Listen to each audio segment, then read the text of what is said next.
La muerte y la resurrección de Jesucristo. Lección 1. Los últimos días de Jesús. Nadie desea morir. Sin embargo, cada uno de nosotros morirá. La muerte es inevitable. ¿Puede imaginar alguna persona que esté dispuesta a morir? ¿Puede imaginarse a alguien frente a un juez que le otorga su libertad y la rechace? Esto es exactamente lo que hizo Jesucristo. En este estudio, sabremos cómo fue que Jesús murió y descubriremos el porqué. En la primera lección, veremos qué sucedió durante la semana anterior a la muerte de Jesús.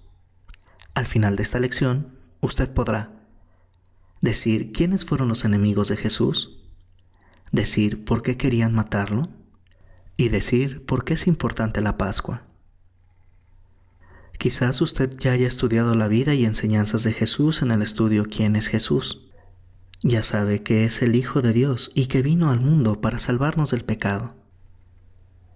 En tiempos remotos, únicamente el pueblo judío creía todavía en la promesa de Dios de enviar un Salvador.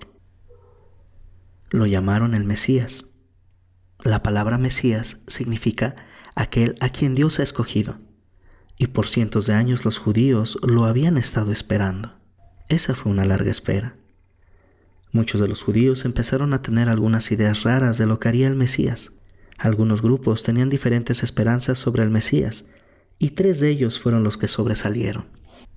Primero, estaba la gente del pueblo que pensaba que el Mesías sería un poderoso rey terrenal, que haría que los judíos reinaran en toda la tierra. En los días en que Jesús vino a este mundo, su gran anhelo era tener un Mesías así.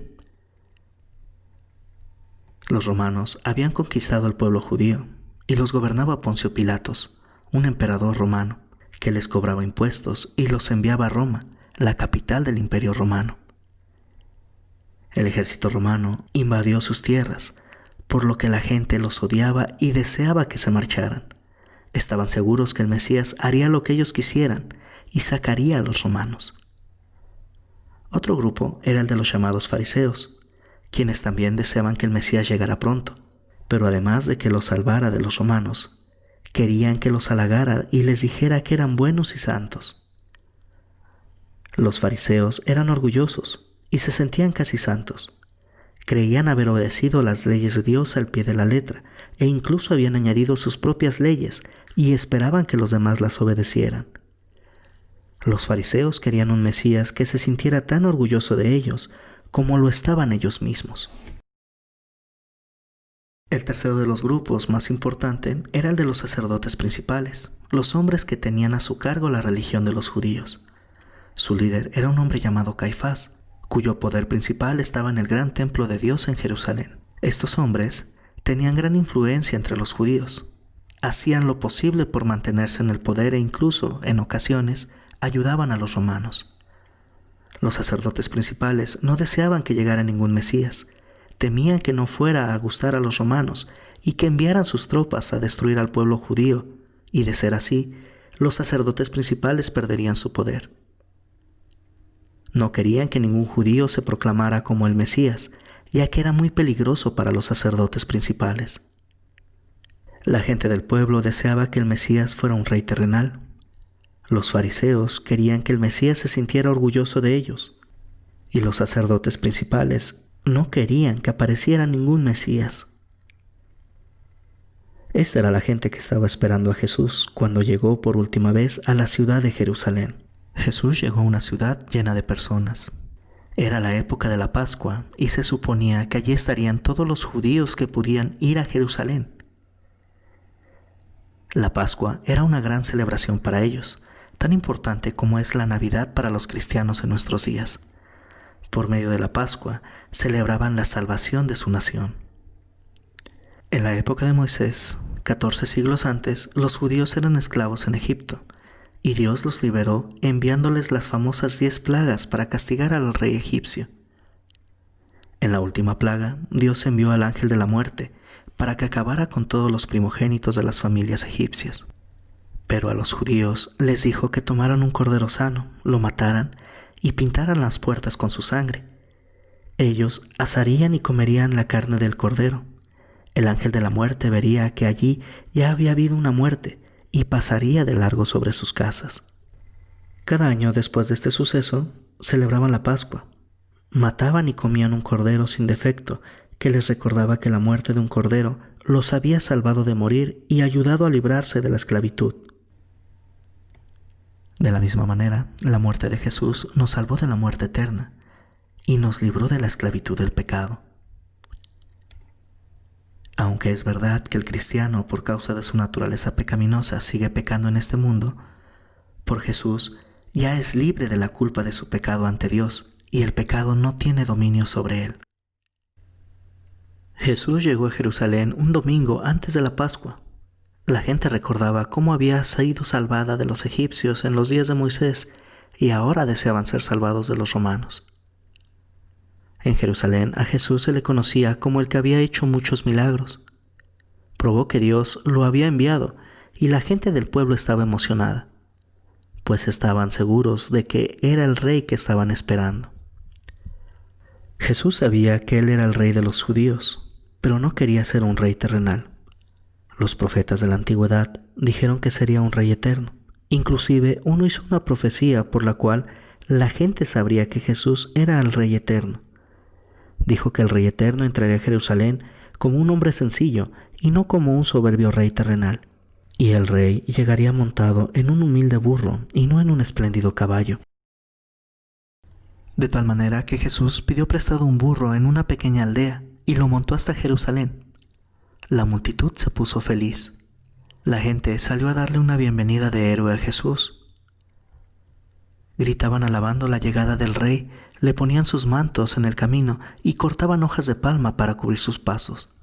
Así fue como este día se convirtió en el Domingo de Ramos. Dentro de la multitud, los fariseos no estaban felices. Jesús no era la clase de Mesías que querían, porque Jesús no se sentía orgulloso de ellos. La mayor parte del tiempo los criticaba porque creían que sus leyes eran tan importantes como las de Dios, y en ocasiones aún más.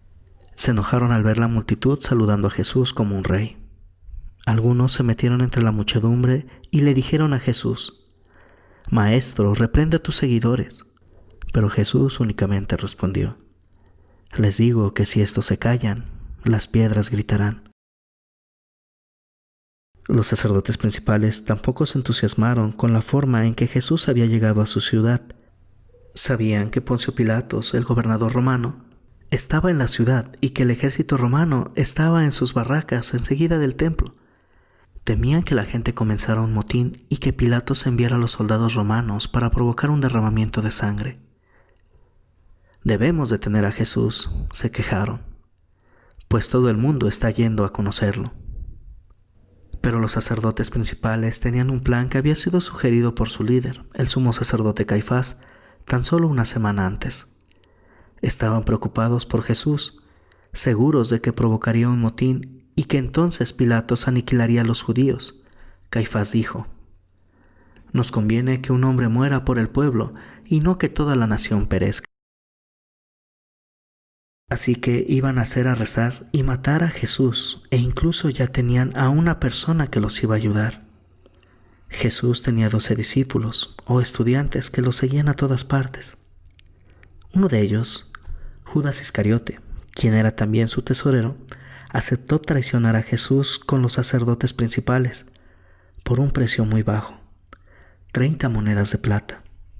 Ellos acordaron: «Esperemos hasta que pase la Pascua».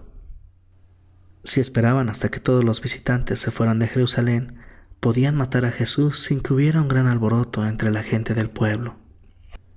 Durante los días anteriores a la Pascua, Jesús no hizo nada por agradar a los sacerdotes principales ni a los fariseos. Comenzó purificando el templo de Dios. Los sacerdotes principales permitían que toda clase de comerciantes y mercaderes hicieran negocios en las afueras del templo. Esto impedía que los visitantes se concentraran en Dios. Así que Jesús los arrojó de las afueras del templo y les gritó: «Mi casa será casa de oración, pero ustedes han hecho de ella una cueva de ladrones». Jesús pasó los siguientes días orando y predicando en el templo. Los sacerdotes principales lo asediaban con preguntas capciosas. Esperaban que Jesús dijera algo que hiciera que la gente del pueblo se enojara con él, o que tal vez dijera algo en contra de los romanos, por lo que Poncio Pilatos lo mataría. Pero no lo lograron. Jesús, por el contrario, siguió probando cómo los sacerdotes principales y los fariseos no acataban la voluntad de Dios. Jesús dejó la ciudad para tener tiempo de descanso y no regresaría hasta el jueves, el día de la Pascua.